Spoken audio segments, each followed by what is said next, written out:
Picture this. California, 1935. A dusty boardroom filled with the state's most powerful agricultural barons, men whose families have owned this land for generations. They're laughing, not polite chuckles, but the kind of cruel, dismissive laughter that echoes through history. The object of their ridicule? A small Japanese man in worn work clothes, speaking broken English, telling them he's going to teach them how to grow rice. One baron slams his fist on the mahogany table and bellows, "Boy, you should stick to what your people know, picking our crops, not telling us how to farm." But here's what none of them knew that day. What would haunt some of them until their dying breath.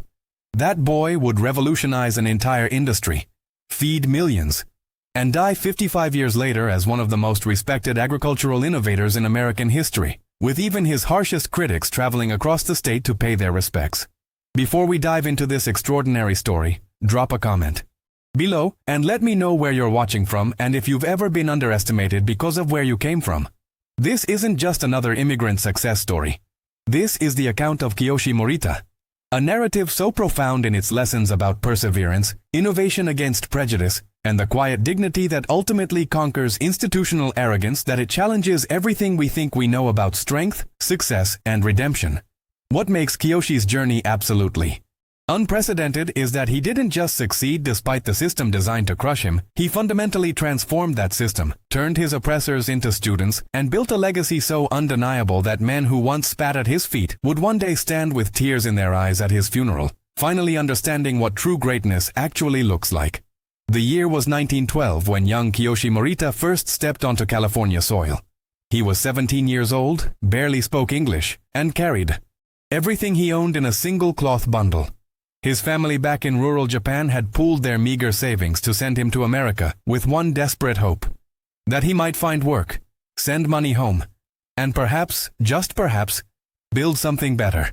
What nobody, not even Kiyoshi himself, could have imagined was that this skinny teenager, who would spend his first American night sleeping in a barn, carried within him an understanding of rice cultivation so profound, so innovative, that it would one day feed an entire state. His father, a third-generation rice farmer in Niigata Prefecture, had taught him not just how to plant rice, but how to read water, soil, weather patterns, how to see what the land was trying to tell you. In Japan, Kiyoshi wasn't just any farmer's son. He was the boy who at age 12 had proposed a modified flooding technique that increased his village's yield by 15%. But here in California, in the scorching Central Valley where he found work on a massive farm owned by the Patterson family, he was just another Jap laborer, paid half what white workers earned, expected to keep his head down, his mouth shut, and his ideas to himself.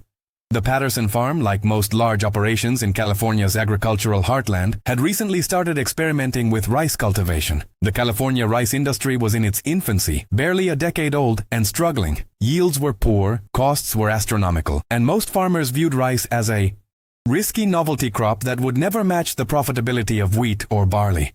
The foreman, a thick-necked man named Dutch Harrigan, who'd been working California land since before the turn of the century, ran the operation with an iron fist and an unshakable belief that farming was white man's work, and that these Asian laborers were good for one thing: doing what they were told. Alongside Dutch were the Patterson brothers themselves, James and Robert, second-generation landowners who'd inherited 4,000 acres from their father and viewed innovation as an unnecessary risk when the old ways had made their family wealthy. Then there were the neighboring farmers, men like Carl Becker and Thomas Whitmore, who gathered at the local general store each Saturday to share gossip, prices, and most importantly, their unified disdain for the growing number of Japanese workers flooding the valley, workers they saw as driving down wages and threatening their way of life. Kiyoshi's first transgression came just 3 weeks into his employment, and it was so innocuous that he didn't even realize he was breaking a sacred rule.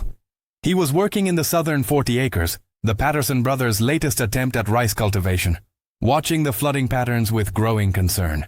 The water wasn't circulating properly, pooling in some areas while leaving others barely covered. And Kiyoshi recognized the problem immediately. It was identical to an issue his father had solved back in Niigata.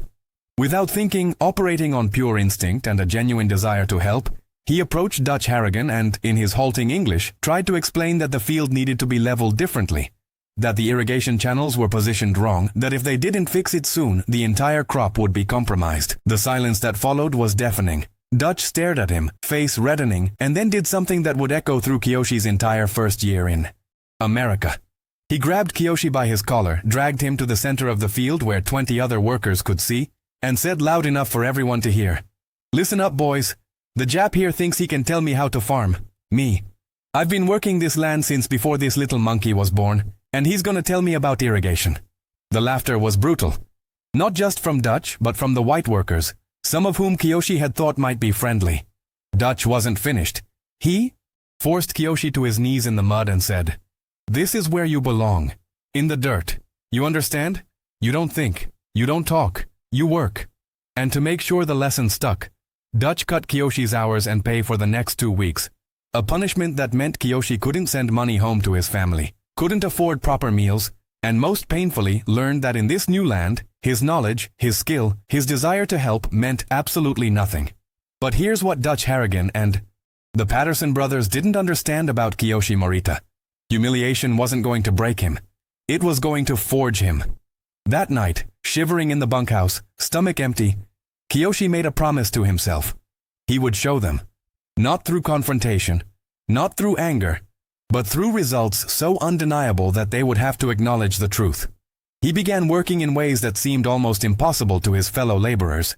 He'd wake hours before dawn, tend to his assigned sections with meticulous care, and then, in his free time, when others were resting, he'd study every aspect of the Patterson Farm's operations. He observed the failures in their rice cultivation with the careful eye of someone who truly understood the craft. He watched the white workers, noting their techniques, their shortcuts, the small inefficiencies that added up to massive losses. And most importantly, he saved. Every penny that didn't go back to Japan, he hoarded, because Kiyoshi had a plan forming in his mind, audacious and seemingly impossible for a poor Japanese laborer in a hostile land. Years passed. Kiyoshi never spoke up again, never offered advice, became known as a quiet, reliable worker who did exceptional work in his assigned sections. But those who looked closely might have noticed something peculiar. The small plots Kiyoshi tended always produced better yields. Always. It wasn't dramatic enough to draw attention, just consistently better. By 1918, 6 years after his arrival, Kiyoshi had saved enough to lease 40 acres of marginal land that nobody wanted, land that the white farmers had written off as too alkaline, too poorly drained for profitable cultivation. The neighbors laughed when they heard a Japanese laborer thought he could make it as an independent farmer. Carl Becker, whose property bordered Kiyoshi's leased land, made a point of telling everyone at the general store, "Give him 1 season, 2 at most. Then he'll crawl back to Patterson," begging for his old job back. Thomas Whitmore added, "It's almost sad, really. These people don't understand that there's a reason we farm the way we do. Generations of knowledge. You can't just come here and think you know better." Kiyoshi's first season was brutal. He worked 20-hour days, applying every technique his father had taught him, modified for California's different climate and soil. He created a revolutionary leveling system for his fields, using principles he'd learned in Japan, but adapted with California materials. His irrigation channels followed patterns that seemed strange to neighboring farmers, who occasionally rode by to watch the Japs' folly. But these patterns maximized water efficiency in ways they couldn't comprehend. When harvest came, the neighbors expected to see failure. Instead, Kiyoshi's 40 acres produced a yield per acre that exceeded the Patterson Farm's rice fields by 30%. 30%. The local mill operator, checking the numbers 3 times because he couldn't believe them, asked Kiyoshi how he'd done it. Kiyoshi, remembering his lesson from Dutch Harrigan, simply smiled politely and said, "I work hard. Very hard." He didn't explain his techniques, didn't offer to help.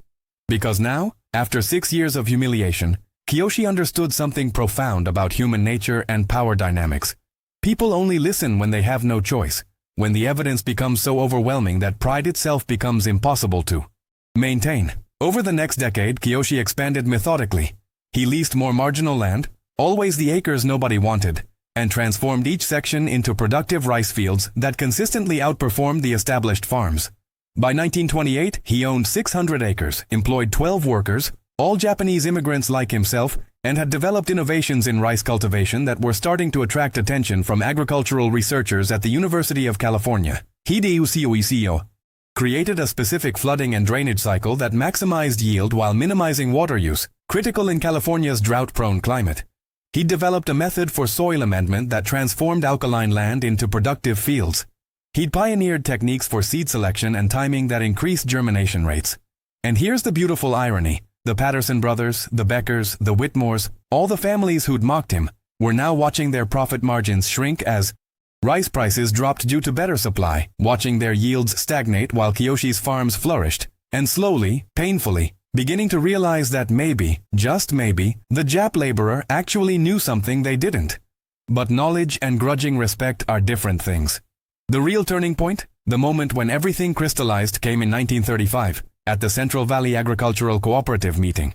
The same boardroom scene that opened our story. The cooperative, Animos, organization of the Valley's largest and most influential farmers, had reluctantly invited Kiyoshi after a University of California agricultural economist published a paper analyzing rice farming in the Central Valley and concluded that the Morita methodologies represent the most significant advancement in California rice cultivation in the industry's brief history. The Patterson brothers were there, now in their 60s, their farm struggling. Dutch Harrigan, retired but still influential, sat in the corner, arms crossed. Carl Becker and Thomas Whitmore held board positions.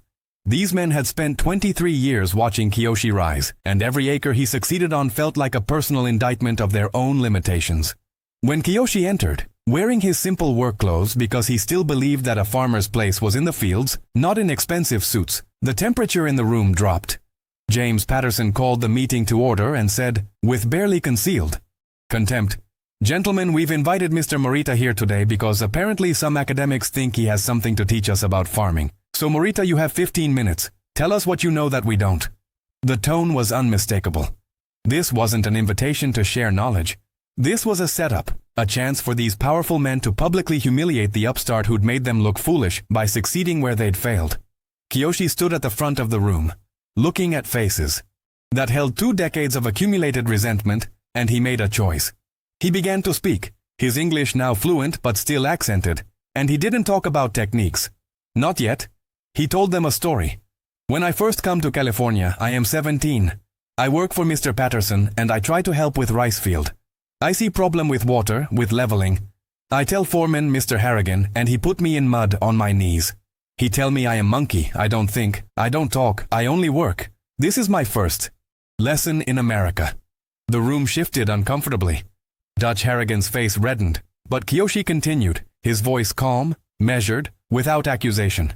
"I am not angry. I understand. You see Japanese boy, poor, cannot speak good English. Why you listen? So I decide?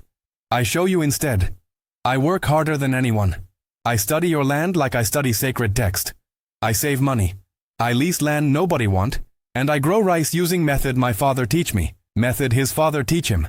Not because I want to be better than you, because I want to honor my family, and because I love farming the way some men love music or art.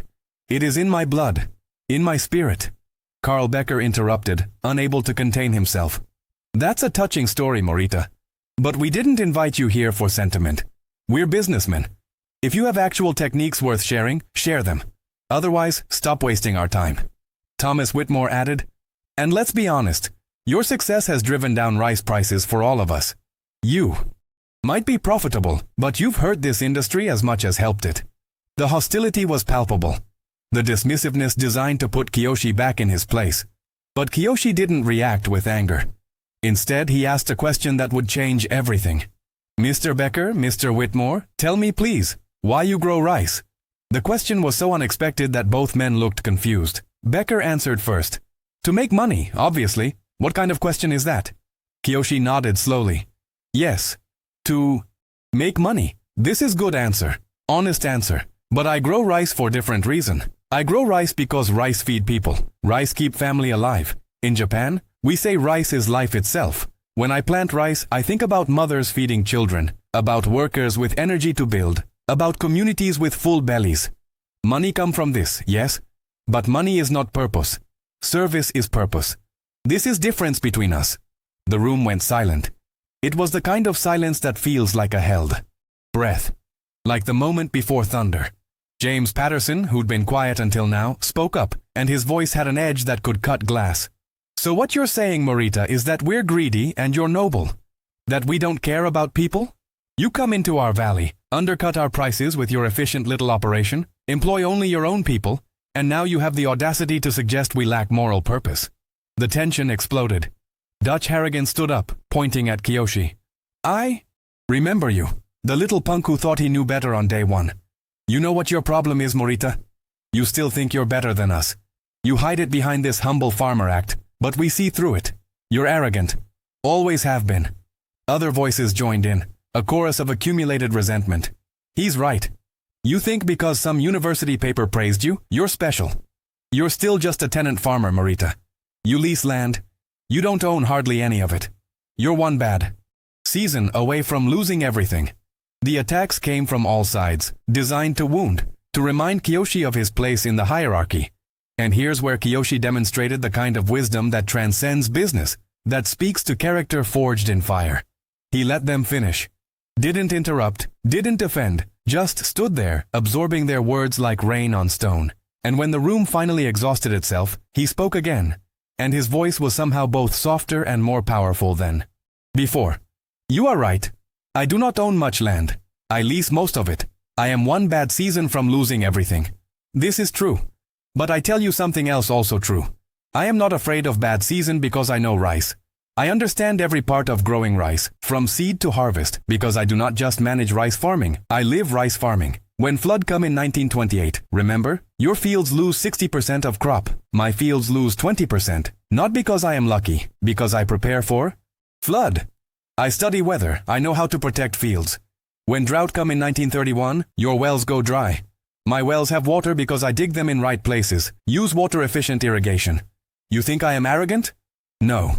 I am prepared. This is not same thing. Carl Becker slammed his hand on the table. Then if you're so brilliant, why are you still poor? Why don't you own thousands of acres like we do? And this was the moment, the turning point where everything shifted, because Kiyoshi reached into his worn jacket pocket and pulled out a folder. Inside were documents, dozens of them, and as he spread them on the table, the farmers leaned forward, confused. This is deed to Patterson South 40. This is deed to Whitmore East Section. This is deed to Becker North property. This is deed to 7 other properties in Valley. The room froze. Thomas Whitmore grabbed the paper with his name on it, his hand shaking. This is my land. How do you have the deed to my land? Kiyoshi's voice remained calm, almost gentle. Because I buy it. Last month. You put it for sale because you cannot make profitable anymore, and I buy it. Mr. Becker, you sell me your property 3 weeks ago through real estate broker. You never ask who buyer is. Mr. Patterson, your family sell me South 40 last year when you need money for medical bills. I buy through company name, so you not know is me. The silence was absolutely deafening. Dutch Harrigan, his face ashen, whispered, How much? Kiyoshi pulled out another paper. I now own 2,300 acres of prime Central Valley land. I lease 3,000 more. I employ not 12 workers now, but 340 workers. I provide housing for them and their families. I pay better wage than any farm in Valley because good workers deserve good pay. My company, Morita Agricultural, it is 3rd largest rice producer in entire state of California. The shock in that room was seismic. These men who'd spent decades believing Kiyoshi was barely scraping by, who'd comforted themselves with the thought that he might be successful but would never truly threaten their dominance, suddenly realized they'd been eclipsed. Completely. Utterly. And they'd never even seen it coming. But Kiyoshi wasn't finished with his revelations. He continued, his voice taking on a quality that was both sad and illuminating. You want to know why I never tell you how I farm? Why I never share my methods? I try that first month. And Mr. Harrigan put me in mud. I try in my heart for many years after. Think maybe if I show results, you will ask, you will want to learn. But you never ask. You only mock. You laugh when I lease bad land. You say I will fail. You celebrate when you think I struggle. So I stop hoping you will see me as colleague. I accept I must prove everything twice, 3 times, 10 times more than white farmer to get fraction of respect. This make me not bitter. It make me better. Because when you refuse to teach me, I teach myself. When you refuse to respect me, I earn respect through work nobody can deny. When you try to push me down, I dig deeper roots. You think you break me that day in mud, Mr. Harrigan? You make me. You make me patient. You make me strong. You make me pay attention to every detail because I know I cannot afford single mistake. So I thank you. Truly. Without your cruelty, I maybe become average farmer. You make me become great one. The devastation on Dutch Harrigan's face was profound. The old man, who'd been so certain of his superiority, who'd spent decades believing he'd put an uppity Japanese laborer in his rightful place, suddenly saw the truth. His cruelty hadn't defeated Kiyoshi. It had been the catalyst for everything Kiyoshi became. James Patterson spoke, and his voice was barely a whisper. Why are you telling us this? Why reveal all this now? Kiyoshi smiled, and it was the saddest smile, full of wisdom earned through suffering. Because university asked me to teach new farming methods at their agricultural program. They want me to write book about rice cultivation. They want me to train next generation of farmers. And I say yes. But I decide, before I teach young people, I must try one more time to teach you. The men who never let me teach before. Not because I need you to like me. Not because I need your approval. But because what I know about farming, about rice, about this land, it should help everyone, not just my company. If California rice industry fail, we all fail. If we succeed, we all succeed. This is what I learned from rice itself. Rice grow best not when one plant dominate, but when whole field work together. Strong rice help weak rice. If I keep knowledge only for me, I am no better than you who refuse to learn from me. So I offer now, with no anger, no bitterness. I teach you everything. Free. No cost. You come to my fields, I show you my methods. You have questions, I answer. You want to implement these techniques on your farms. I help you do this. Only thing I ask is you put aside pride. You admit maybe Japanese farmer knows something valuable, and you let me help. The transformation in that room was visceral. Carl Becker, who'd been so hostile minutes before, broke. Literally broke. This hardened farmer who'd built his life on certainty and superiority, who'd spent 23 years mocking Kiyoshi behind his back and to his face, suddenly saw himself clearly for the first time. And he wept. Not delicate tears, but the racking sobs of a man confronting wasted decades, lost opportunities, and the bitter recognition of his own smallness. I'm sorry, he choked out. God help me, I'm so sorry. You tried to help us from the start and we treated you like you were nothing, like you were less than human. And you succeeded anyway, despite everything we did to stop you. And now you're offering to help us? Why? Why would you help people who treated you so terribly? Kiyoshi walked over to Carl Becker, this man who'd laughed at his struggles, and placed a gentle hand on his shoulder. Because hate only plant more hate. If I take revenge, I become like ones who hurt me. But if I plant forgiveness, if I plant generosity, maybe I grow something better than revenge. Maybe I grow understanding. Maybe I help you become who you could have been if you never let fear and pride poison your heart. This is what my father teach me. Strongest person is not one who destroy enemies, but one who turn enemies into friends. This is very hard. Sometimes feel impossible. But this is only thing that actually change world. The redemption that followed wasn't instant or cinematic. It was slow, painful, beautiful in its authenticity. Dutch Harrigan approached Kiyoshi after the meeting. This old man who'd been the architect of so much of Kiyoshi's early suffering, and he couldn't speak at first. He just extended his hand, shaking, and when Kiyoshi took it, Dutch whispered, I was wrong. About everything. I taught you that day that you don't think, you don't talk, you only work. But the truth is, I'm the one who didn't think. I saw what I expected to see, not what was actually there. Can you forgive an old fool? Kiyoshi gripped Dutch's hand firmly. I forgive you before you ask. Anger is too heavy to carry for 23 years. I put it down long ago. Over the following months, Kiyoshi became exactly what he'd promised. A teacher, a mentor, a transformer of the industry. He held weekly workshops on his farm, open to anyone who wanted to learn. The Patterson brothers came every week, taking notes like students, implementing Kiyoshi's techniques on their struggling fields. Carl Becker brought his sons, making sure the next generation learned from the man his generation had rejected. Thomas Whitmore wrote letters to other agricultural cooperatives throughout California, recommending Kiyoshi's methods and praising his generosity. The Central Valley rice industry began a transformation, with yields increasing across the board, not just on Kiyoshi's farms but on everyone's farms who had the humility to learn. But perhaps the most profound transformation was personal. Dutch Harrigan, in his final years, became Kiyoshi's closest friend. This man who'd forced him into the mud, who'd embodied everything cruel and dismissive about Kiyoshi's early American experience, spent his last years working as a volunteer on Kiyoshi's farms, teaching young workers and telling anyone who'd listen about the greatest farmer I ever knew, the man I'm ashamed to say I almost destroyed before he saved me. When Dutch died in 1947, Kiyoshi spoke at his funeral, and he told the truth about their early relationship, about the pain and humiliation, but he framed it in a way that honored Dutch's redemption. Mr. Harrigan taught me 2 lessons. First lesson was hard one, on my knees in mud.